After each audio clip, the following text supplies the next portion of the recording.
আল্লাহ রাব্বুল আলামিনের সাথে দেখা করতেন। তুর পাহাড়ে গিয়ে আল্লাহর সাথে কথা বলতেন। এজন্য মুসা নবীকে বলা হয় মুসা কালিমুল্লাহ। মুসা কালিমুল্লাহ মানে আল্লাহর সাথে কথা বলতেন। তো হযরত মুসা আলাইহিস সালাম আল্লাহর সাথে সাক্ষাৎ করার জন্য রওনা হয়েছে। পথে মধ্যে এক ঝাঁক হাঁস হযরত মুসা আলাইহিস সালামের কাছে জিজ্ঞাসা করলেন, হে জামানার নবী মুসা, আপনি তো আল্লাহর সাথে কথা বলতে চান, আল্লাহ রাব্বুল আলামিনের কাছে জিজ্ঞাসা করবেন যে এই পৃথিবীর মধ্যে কবে বৃষ্টি হবে। তার দীর্ঘদিন বৃষ্টি হয় না। বৃষ্টি না হলে দেখবেন মানুষ সহ সমস্ত মাখলুকাত অতিষ্ঠ হয়ে যায়। বৃষ্টি মানুষকে দেখা যায় প্রশান্তি দেয়। বৃষ্টি আবহাওয়ার মধ্যে বৃষ্টি হলে ঠান্ডা হয়। এই মাখলুকাত হাঁস জামানের নবী হযরত মুসা আলাইহিস সালামকে জিজ্ঞাসা করলেন যে আপনি আল্লাহর সাথে সাক্ষাতের জন্য যাচ্ছেন, আল্লাহর কাছে জিজ্ঞাসা করবেন এই দুনিয়ায় কবে বৃষ্টি হবে। মুসা আলাইহিস সালাম আল্লাহর কাছে জিজ্ঞাসা করলেন, আল্লাহ এই পৃথিবীর মধ্যে কবে বৃষ্টি হবে। আল্লাহ রাব্বুল আলামিন বলেন, আজ থেকে 40 বছর পর এই পৃথিবীর মধ্যে কি হবে? বৃষ্টি হবে। ফিরে আসার সময় এই হাঁস মুসাকে জিজ্ঞাসা করে যে আল্লাহ কি বলছেন, 40 বছর পর বৃষ্টি হবে, তোমাদের জন্য কোনো সুসংবাদ নাই। তখন আল্লাহ মাহবুব হাঁস বলে আলহামদুলিল্লাহ। কি বলছে? আলহামদুলিল্লাহ। মুসা আলাইহিস সালাম আশ্চর্য হয়ে গেলেন। 40 বছর পর বৃষ্টি হবে, এটা তোমাদের জন্য তো কোনো সুসংবাদ না। তোমরা আলহামদুলিল্লাহ বললাম, কারণ আলহামদুলিল্লাহ বলতে হয় কখন? যখন কোন সুসংবাদ শোনা যায় তখন মানুষ কি বলে? আলহামদুলিল্লাহ। আর যদি কখন কোন দুঃখের সংবাদ শোনা যায় তখন কি বলে?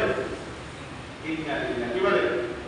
মানুষ মারা গেলে আমরা বলি না ইন্না লিল্লাহি ওয়া ইন্না ইলাইহি রাজিউন।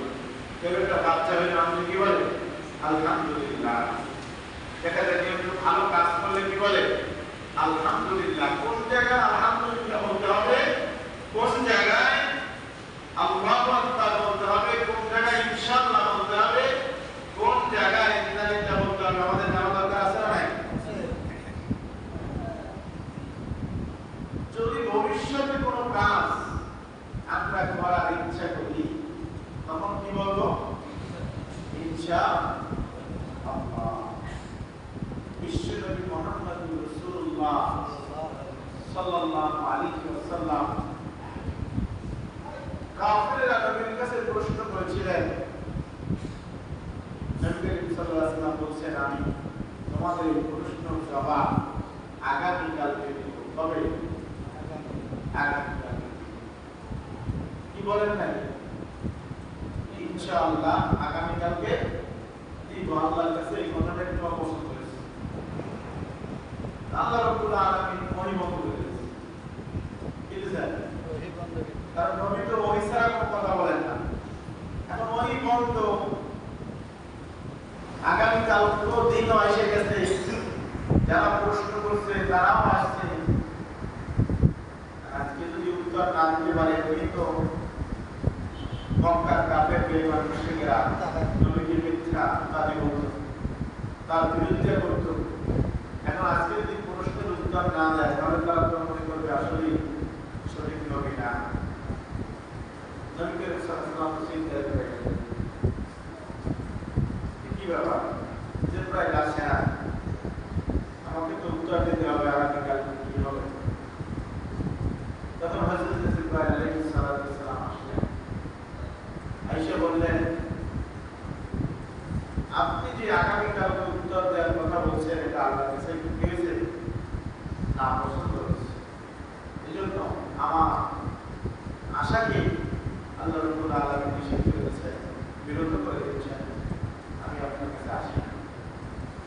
তাই আজ থেকে ভবিষ্যতের কোন জিনিস যদি আপনি বলতে চান তাহলে আপনি বলবেন ইনশাআল্লাহ। আল্লাহ রাব্বুল আলামিন শিখাই দিলেন যে আল্লাহ যদি চায় তাহলে আগামীকালকে আমি বলবো, আগামীকালকে আমি করবো, আগামীকালকে আমি যাব। ছোট্ট একটা ঘটনা আছে, এটাও কিতাবের মধ্যে আসছে যে আপনার আলোচনার মধ্যে আছে ভবিষ্যতের কোনো কাজ করতে হলে ইনশাআল্লাহ বলতে হবে। এখন টাকাওয়ালা লোক, শরীরের মধ্যে অনেক গরম অহংকার, যখন মানুষ ক্ষমতা থাকে তখন গানে ভাবে তাকায় না, নিজের মধ্যে অহংকার চলে আসে। এই অহংকারের সাথে টাকাওয়ালা উনি যাবে কোরবানি দেবে, গরু কেনার জন্য বাজারে গেছে। হুজুর আলোচনা করছেন ইনশাআল্লাহ বলতে হবে।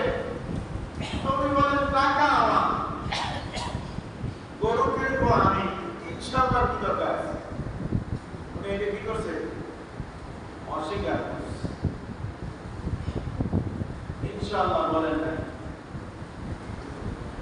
গরু কেনার জন্য বাজারে গেছে, দরদাম করছে, টাকা দিতে, এখন পকেটে হাত দিয়ে দেখে কি নাই টাকা। টাকা তো পকেট নাই, পকেট থেকে টাকা নিয়ে গেছে।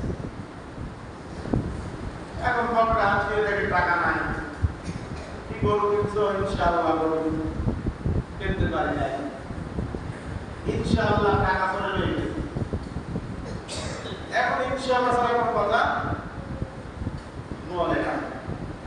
এখন ইনশাআল্লাহ কি আগে বলা দরকার ছিল না পরে? আগে। এজন্য আমরা কোনো কথা যদি বলতে যাই তাহলে আমরা ভবিষ্যতের কোনো কথা বলতে গেলে আমরা কি বলবো? ইনশাআল্লাহ। তার কথা আসছিল কোন জায়গা থেকে? শুকরিয়া আদায় করার ব্যাপারে।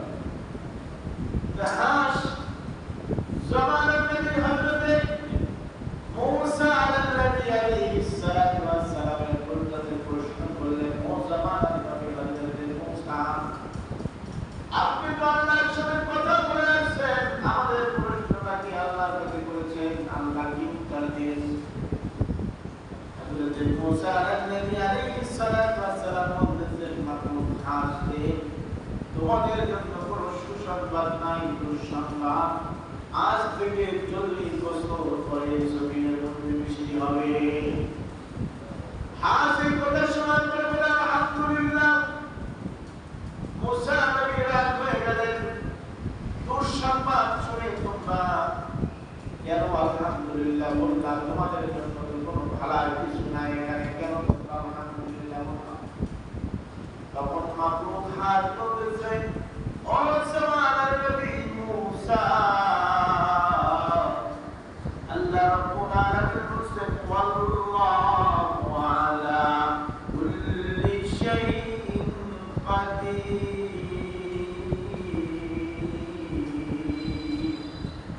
আল্লাহ রাব্বুল আলামিন বলেন সমস্ত ক্ষমতার মালিক। আল্লাহ রাব্বুল আলামিন বলেন সমস্ত ক্ষমতার মালিক, সমস্ত ক্ষমতার মালিক হলেন আল্লাহ রাব্বুল আলামিন। আল্লাহু আলা কুল্লি শাইইন কাদির। আল্লাহ রাব্বুল আলামিন বলেন কাদির, ক্ষমতাবান, সমস্ত জিনিসের উপর আল্লাহ রাব্বুল আলামিনের ক্ষমতা আছে। হাত বলতেছে জামানার নবী মূসা, আল্লাহ হলেন ক্ষমতার মালিক। আল্লাহ বলছেন 40 বছর পরে জমিনের মধ্যে বৃষ্টি হবে। আলহামদুলিল্লাহ। আল্লাহ যদি চান 40 বছর পর বৃষ্টি হবে, এই জন্য খুশি হইলাম। আল্লাহর ক্ষমতার মালিক আল্লাহ যদি না চান 100 বছরে ওই জমিনের মধ্যে বৃষ্টির আশা করা যায় না। আল্লাহ যদি চাইতেন 100 বছর পর দেবেন, আমার আপনার কিছু করার নাই, কি বলেন? করার আছে? আল্লাহ তো 40 বছর দেওয়ার কথা বলছে, এই জন্য শুকরিয়া আদায় করলাম। ভাইরা আমার, হযরত মুসা আলাইহিস সালাম এই কথা বলতে না বলতে, আলোচনা করতে না করতে আসমান থেকে বৃষ্টি পড়তেছে। বলে সুবহানাল্লাহ। নবী মুসা আশ্চর্য হয়ে গেলেন, কি ব্যাপার? 40 বছরের কথা আল্লাহ বললেন, 40 মিনিট তো হয় নাই, এখন বৃষ্টি শুরু হয়ে গেছে।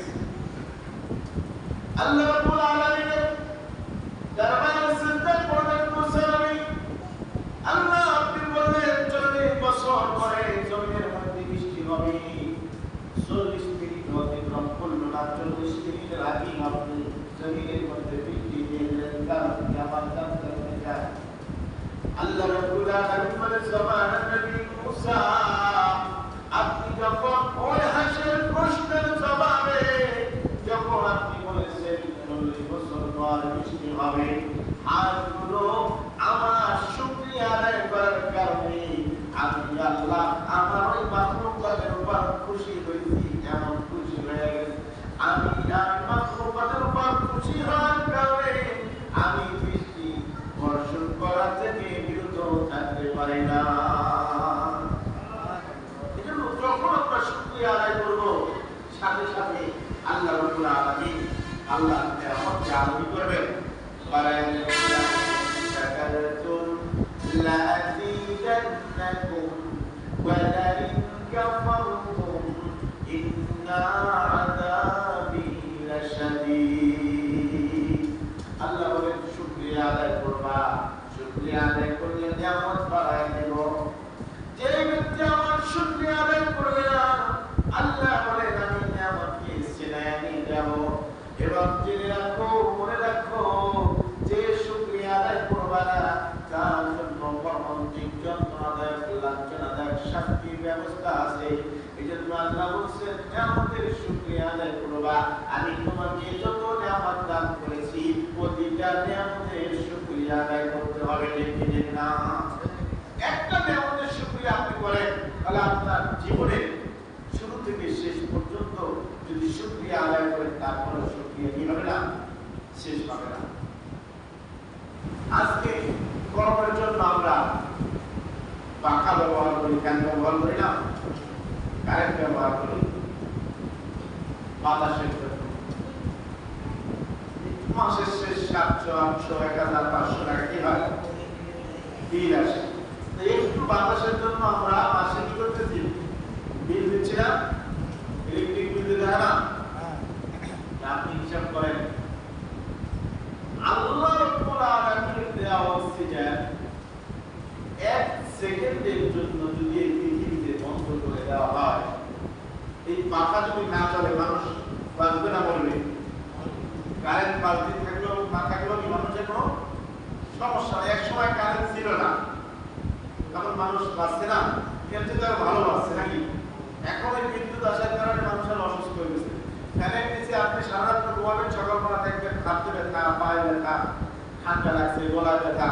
আর আগের জমানার মানুষ তার ফ্যান ছাড়া ঘুমাতেন, কোনো রোগ নাই, কোনো বাধা নেই, আরো রোগ বাড়ছে।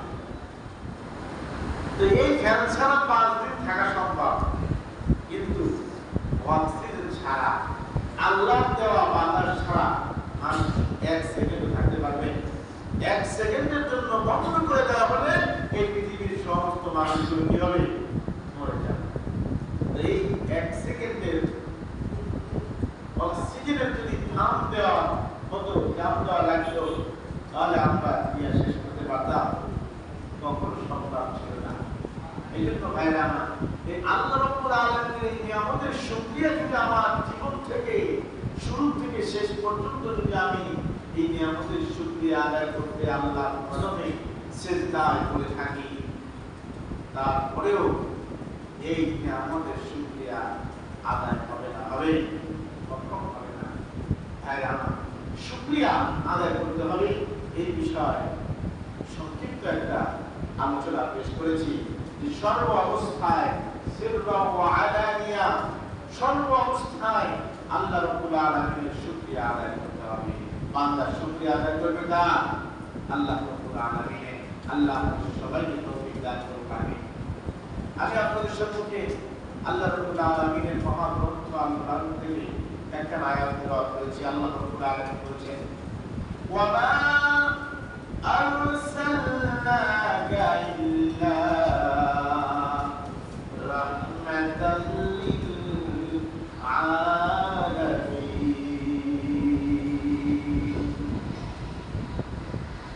এবং আমরা একটা আয়াত তেলাওয়াত করেছি, ওয়া মা খালাকতুল জিন্না ওয়াল ইনসা ইল্লা লিয়াবুদুন। অর্থ হলো আল্লাহ বলেন, আমি জিন এবং ইনসানকে সৃষ্টি করেছি আমার ইবাদত করার জন্য। কি করার জন্য? ইবাদত করার জন্য আল্লাহ সৃষ্টি করেছেন। এখানে শুধু নামাজ পড়ার জন্য আল্লাহ সৃষ্টি করেন নাই, রোজা রাখার জন্য সৃষ্টি করেন নাই, আল্লাহ শুধু হজ করার জন্য আমাদেরকে সৃষ্টি করেন নাই, আল্লাহ যাকাত আদায় করার জন্য আমাদেরকে সৃষ্টি করেন নাই। আল্লাহ রাব্বুল আলামিন বলেছেন, আমার ইবাদতের জন্য আমি আমার বান্দাদেরকে আমি সাধুবাদ জিন এবং ইনসানকে সৃষ্টি করেছি আমার ইবাদত করার জন্য, দাসত্বতা করার জন্য, গোলামি করার জন্য। আমরা মনে করি যে নামাজ এটাই মনে হয় ইবাদত। কি বলেন? পোশাকের বেলায় ইবাদত আছে, আছে না নাই? পড়শি পাড়া প্রতিবেশীর বেলায় কি আছে? তাদের সাথে সুন্দর ব্যবহার করা, ভালো ব্যবহার করা, খোঁজ খবর নেওয়া, এটাও ইবাদত। আপনি যে পোশাক পরিধান করবেন এটাও একটা ইবাদত। আল্লাহ রাব্বুল আলামিন পোশাক সম্পর্কে আল্লাহ বলেন, ওয়ালিবাসুত তাকওয়া ওয়া যালিকা খায়র। তাকওয়া লিবাস, এটা তোমাদের জন্য উত্তম করেন। সুবহানাল্লাহ। তাকওয়া লিবাস, লিবাসের ব্যাপারে একটা কি আছে? সুন্নাত আছে। কি আছে? সুন্নাত আছে। আমরা দেখা যায় লিবাসের বেলায় আমরা কোনো বাধ্যবাধকতা অথবা সুন্নাত মনে করি না, যে আমি যে পোশাক পরিধান করি এটার মধ্যে কোনো সুন্নাত তরিকা আছে, এটার মধ্যে কোনো নিয়ম নীতি আছে, এটার মধ্যে নবী করিম সাল্লাল্লাহু আলাইহি ওয়াসাল্লামের আদর্শ আছে। একদলে আমরা শার্ট পছন্দ করি, শার্ট ব্যবহার করি, একদলে দেখা যায় টি শার্ট পরি, এক দেশে দেখা যায় আমরা কোট পরি, টাই পরি, প্যান্ট পরি। এটাও একটা পোশাক, একটা তাকওয়া পোশাক। আল্লাহ রাব্বুল আলামিন বলেছেন, ওয়ালিবাসুত তাকওয়া। এই তাকওয়ার পোশাকে আপনাকে খারাপ কাজ থেকে তাকওয়ার পোশাক কি করে? ফিরায় রাখতে পারে। আল্লাহর ওয়ালি মরহুম পীর কামিল ফজলুল করিম রাহমাতুল্লাহ আলাইহি রাহিমাহুল্লাহ বিশ্বমুদ্র একটা কথা বলতেন সব সময়, যে লিবাসুত তাকওয়া, তাকওয়ার লিবাস মানুষকে কিভাবে গুনাহ থেকে ফিরায় রাখে। এই তাকওয়ার লিবাস হলো সুন্নতি পোশাক। সুন্নতি পোশাক, টুপি, পাগড়ি, লম্বা জামা, এগুলো হলো তাকওয়ার লিবাস। তাকওয়ার লিবাসে আপনাকে আমাকে কিভাবে খারাপ কাজ থেকে ফিরায় রাখে। দুনিয়া অনেক অনিসলামিক কাজ আছে, গুনাহ কাজ আছে। ছোট একটা উদাহরণ দিই আপনাকে। একসময় মানুষ সিনেমা দেখতো, কি দেখতো? এখন সিনেমা মানুষের দেখে না তেমন একটা, কারণ ঘরে ঘরে এখন সিনেমার ব্যবস্থা আছে, এখন আছে না? দেখা যায় আপনার সবার হাতে হাতে আছে, এই জন্য মানুষ এখন তেমন একটা যায় না। অনেক হল বন্ধ হয়ে গেছে, অনেক জায়গায় হল বিক্রি করে দিয়েছে, কিছু জায়গায় মাদ্রাসা হয়ে গেছে, হল কিনা মাদ্রাসা করছে, এরকম আছে। এই যারা সিনেমা দেখতে ওয়ালা লোক, যারা সিনেমা দেখে, আর একজন লিবাসী পোশাকওয়ালা পাগড়ি টুপি জুব্বা পরে যদি সিনেমা হলে যায়, কি বলে? মানুষ চাইতে পারে, যদি যায় তাহলে যারা সিনেমা দেখে তারা কি তাকে সিনেমা ঘরে ঢুকতে দেবে? বলবে কি ওই বেড়া বুজুর্গ মানুষ। আমাদের দেশে দেখা যায় জুব্বা টুপি পাঞ্জাবি পরলে হুজুর হয়ে যায়, কি বলে? মানুষ মনে করেন এই আলেম ইমাম হুজুর। পোশাক এক জিনিস, আলেম বুজুর্গ এক জিনিস। তবে ওই সিনেমা দেখতে ওরা লোকগুলো বলবে কি এই পোশাক পরে সিনেমা দেখতে আসো, যাও বের হও। বাকি টুপি জুব্বা পরে সিনেমা দেখে মানুষ। একটা উদাহরণ, আরেকটা উদাহরণ আপনি দিলাম। রাস্তাঘাটে দেখবেন অবাধে মানুষ মেলামেশা করে। মেলামেশা বলতে বেপর্দা বেহায়া ভাবে মানুষ কি করে চলাফেরা করে। একটা ছেলে একটা মেয়ে বেপর্দা ভাবে কথা বলে। সচরাচর আপনার রাস্তাঘাটে না পাইলেও বিভিন্ন পার্ক, বিভিন্ন জায়গায় যাবেন দেখবেন অশ্লীলতা, এমন অশ্লীলতা করে যেটা হাইওয়ান পর্যন্ত তাদের কাছে হার মানিয়ে যায়। কুত্তা, বিড়াল, ছাগল, দেখা যায় আপনার এরকমের প্রাণী আছে যে প্রাণীরা ওদের মতন খারাপ কাজ করে না, যেগুলো আপনার বিভিন্ন পার্কে হয়। এই পার্কে যারা আপনার এই অশ্লীল কাজ করে, এদের মধ্যে যদি কেউ জুব্বা পাগড়ি আপনার টুপি পরে যায়, তাহলে মানুষ তাকে কি বলবে? বুজুর্গ মানুষ, এই খারাপ কাজ করতে এখানে আসছো, খারাপ জায়গায়, বলবে না? তাকে জামাত থেকে বের করে দেবে। এখন এই দুইটা উদাহরণ দিয়ে আপনি বলছেন কি আপনি সিনেমা দেখতে গেলেন, আপনাকে ওখান থেকে বের করে দেবে কিসের কারণে? সুন্নতি পোশাক পরার কারণে। আপনি বেহায়াপনা করতে গেলেন, আপনাকে মানুষ ওখান থেকে দূর করে দিল কিসের কারণে? সুন্নতি পোশাক পরার কারণে। এই জন্য সুন্নতি পোশাক হলো আপনার ফরজের বেড়া বলা হয়। যে মানুষ কোনো খেত খামার করলে দেখা যায় আপনার পশু পাখি গরু ছাগল ঢোকার জন্য মানুষ কি করে জাল দেয়া অথবা বিভিন্ন আপনার লাকড়ি দিয়ে কি করে বেড়া দিয়ে আটকে রাখে হেফাজতের জন্য। আপনার ফরজকে হেফাজতের জন্য আপনার এই তাকওয়ার লিবাস প্রয়োজন আছে না নাই? এই জন্য ভাইরা আমার, লিবাসের একটা ইবাদত আছে। আপনি কোন পোশাক পরবেন এটা আপনাকে সাজেস্ট করবে কে? বিশ্বনবী মুহাম্মদুর রাসূলুল্লাহ সাল্লাল্লাহু আলাইহি ওয়াসাল্লামের আদর্শ। আমার নবী সুন্দরভাবে পোশাক পরতেন। অন্তত আমরা যে কাজ বাজ করি, বিভিন্ন কাজে যাই, তখন আপনি পোশাকগুলো পরেন, সমস্যা নাই। নামাজে যখন আসবেন তখন আপনি সুন্নতি পোশাক পরে মসজিদে আসার চেষ্টা করবেন। কারণ আপনি নামাজের মধ্যে কার সামনে দাঁড়াবেন? আল্লাহ রাব্বুল আলামিনের সামনে। আল্লাহর সামনে একটা ছোটখাটো পোশাক পরে দাঁড়ান ঠিক না। এমনকি হাতা কাটা নামাজ পোশাক পরে নামাজ পড়া লাগে। হাতা আছে আপনি গোছায় গোছায় রাখলেন, এটাও কি? এই জন্য আপনার অন্তত নামাজের সময় আপনি সুন্নতি পোশাকটা পরার চেষ্টা করবেন, যাতে আপনার এই লিবাস, এই পোশাকটা তাকওয়ার পোশাক হয়। আল্লাহ রাব্বুল আলামিন আমাদের সবাইকে একটা বিষয় আলোচনা করলাম, যেটা হলো ইবাদতের মধ্যে আল্লাহ বলেন ওয়া মা খালাকতুল জিন্না ওয়াল ইনসা ইল্লা লিয়াবুদুন, যে আমি জিন এবং ইনসানকে ইবাদতের জন্য সৃষ্টি করেছি। পোশাক এটাও একটা ইবাদত, এবং এই পোশাকটা করতে হবে তাকওয়া পোশাক, লিবাস একটা তাকওয়া লিবাস। এটা আমাদের জন্য ফায়দা আছে, আমাদের জন্য ভালো আছে।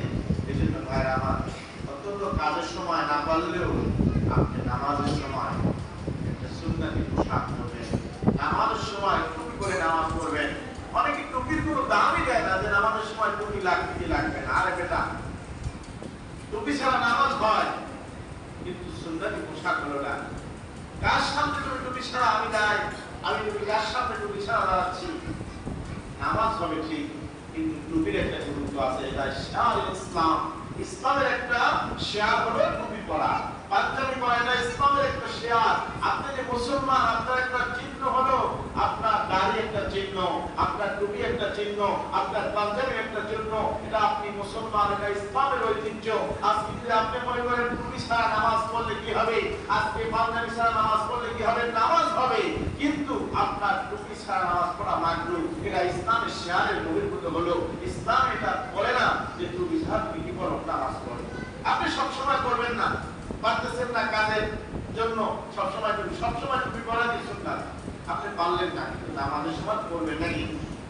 নামাজের সময় আপনি পরে পাঞ্জাবিটা পরে আসবেন, নামাজের সময় আপনার লেবাসটা সুন্দর লেবাস হবে, আল্লাহর সামনে দাঁড়াবেন সুন্দর লেবাস পরে, আল্লাহ রাব্বুল আলামিন খুশি হয়ে যাবে, আপনার নসিব আমার নসিব পরিবর্তন হয়ে যাবে। আল্লাহ আমাদের সবাইকে সুন্নতি পোশাক পরা তৌফিক দান করুন, আমিন। লেবাসি পোশাক পরা, তাকওয়ার লেবাস পরা